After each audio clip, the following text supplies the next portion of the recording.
This tutorial explains how to fix blue screen of death errors on the Dell Precision 5860 workstation. Follow along to diagnose Windows crashes and restore reliable performance.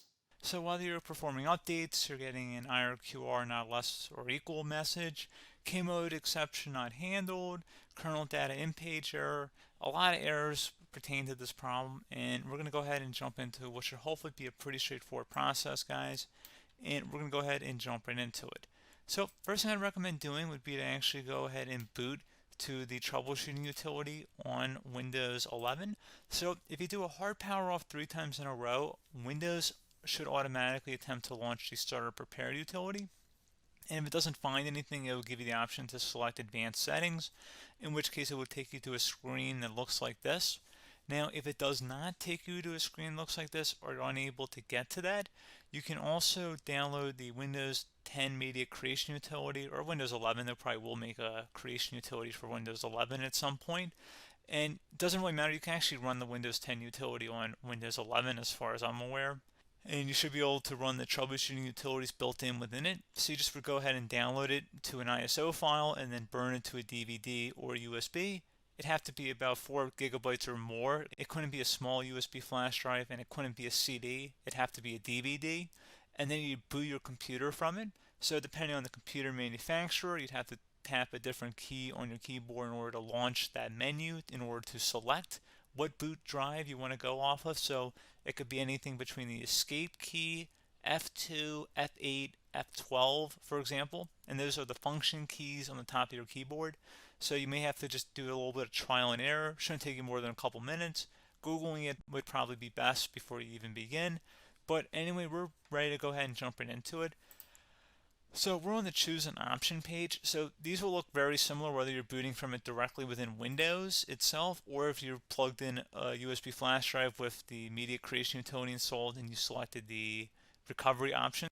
So when you are setting up your Windows 11 installation or Windows 10, depending on the drive you're using, there should be an option to repair your computer in the bottom left corner of the dialog window, one of the first screens that comes up. You go ahead and select that, and then it would take you to a troubleshooting screen like you see here. And you want to go ahead and select troubleshoot, reset your PC, or see advanced options. And then there are going to be a whole bunch of options in here that we're going to explore in today's video. The first one, we're going to actually go underneath advanced options, and then select startup prepare, fix problems that keep Windows from loading. So go ahead and select that first.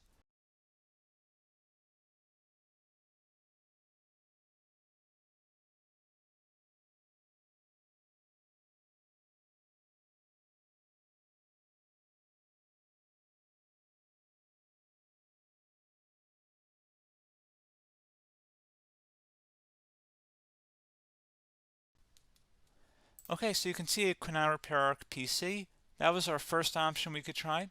Something else, if we go back into advanced options here, and then select troubleshoot, we're going to go underneath advanced options again. You can go ahead and actually access safe mode by selecting startup settings. And then if you select the restart button, you have the option on the screen select safe mode with networking, which will give you a key on the screen. It'll tell you which key to press to enter that.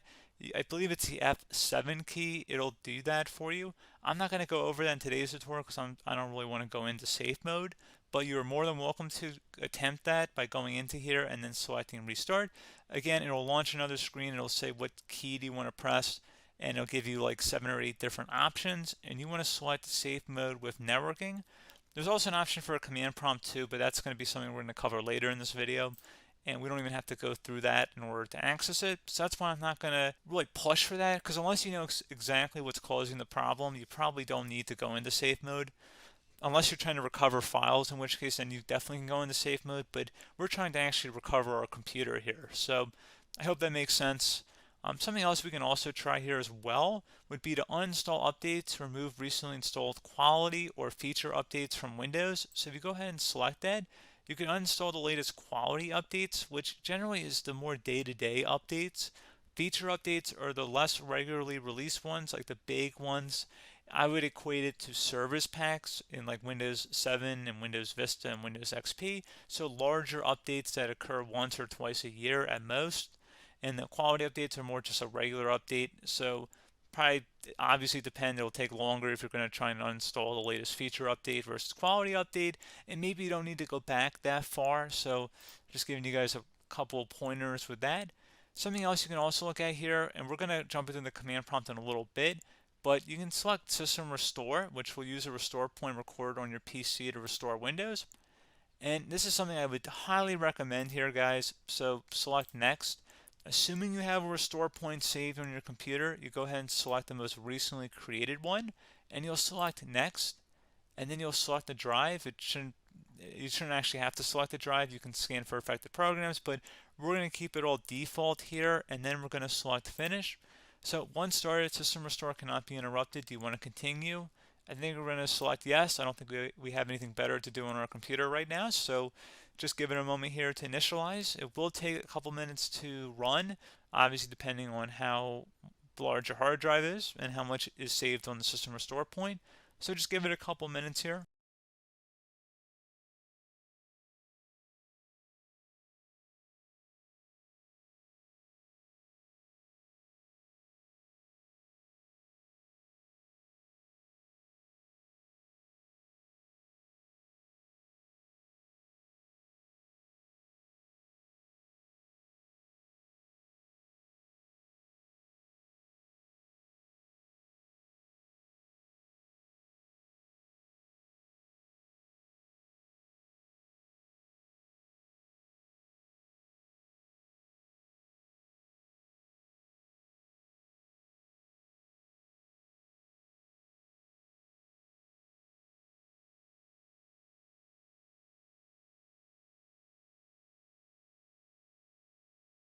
Okay, so you can see System Restore completed successfully. The system has been restored. Your documents have not been affected. Click the Restart button to restart your computer. Go ahead and select Restart.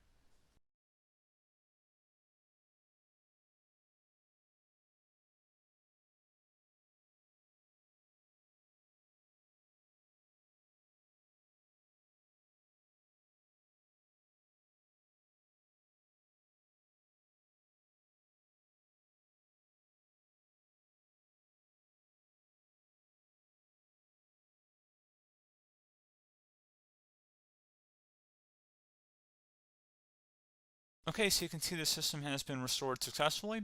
We're going to go over a couple different methods in addition to that if that did not work. So I'm just going to pause the video and we're going to start back up back on the recovery screen that we started with.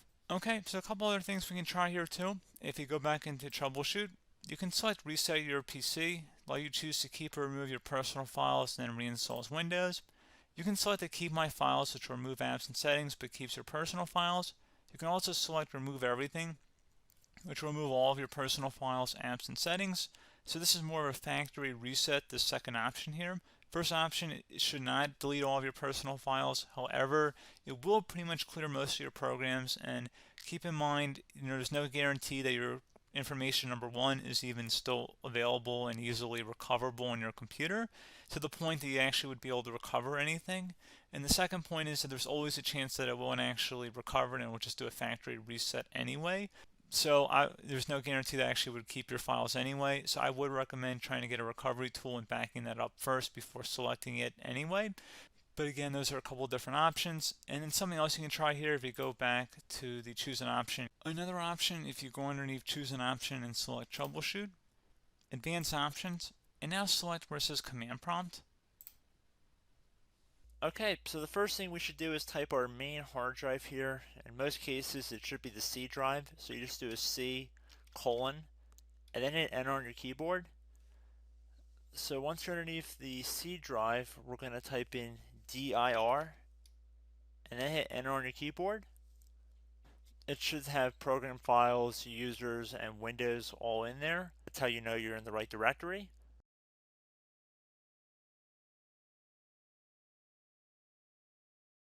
In some cases, it might be the D drive as well, so just keep that in mind.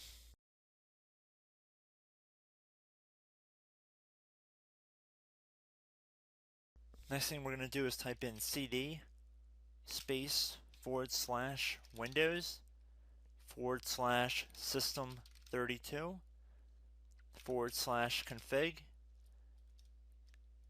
and then you're going to hit enter on your keyboard.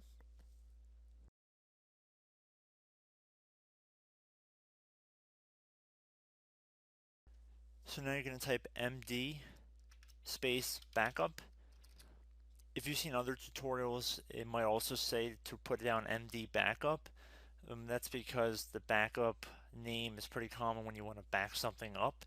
So you can name this whatever you want, doesn't have to be backup. So if you've already made a backup folder in the past, you could do backup 1, for example. So once you're done setting the name you want the backup to be called, hit enter on your keyboard again.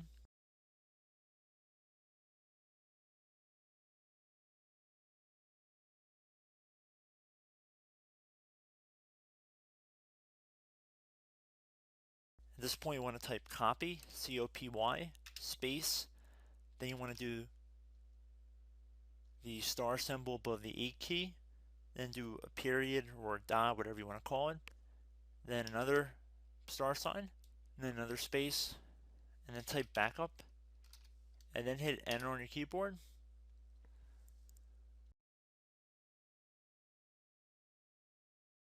Now you want to type CD reg back, R-E-G-B-A-C-K, and then hit enter on your keyboard. So now that we are under the reg back, so now you want to type dir again, and then hit enter.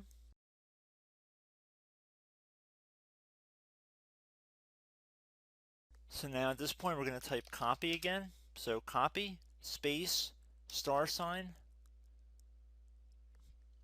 dot, another star sign, space, and then 2 dots. So we're going to type copy, space, star sign, dot, sign, star sign, dot, dot, and then hit enter on your keyboard again. So for overwrite, you want to overwrite all. So type A on your keyboard, so capital A, and then hit enter on your keyboard.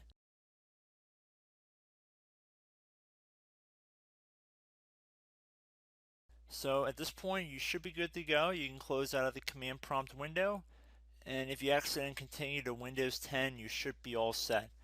So I hope one of these 3 or 4 different methods we went through in this tutorial helped you guys out.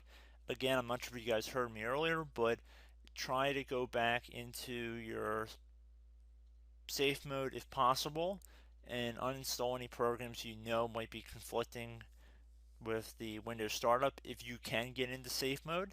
So just keep that in mind. Something very simple like that could be blocking up everything. So again, I hope this tutorial helped you guys out, and I will catch you in the next tutorial. Goodbye.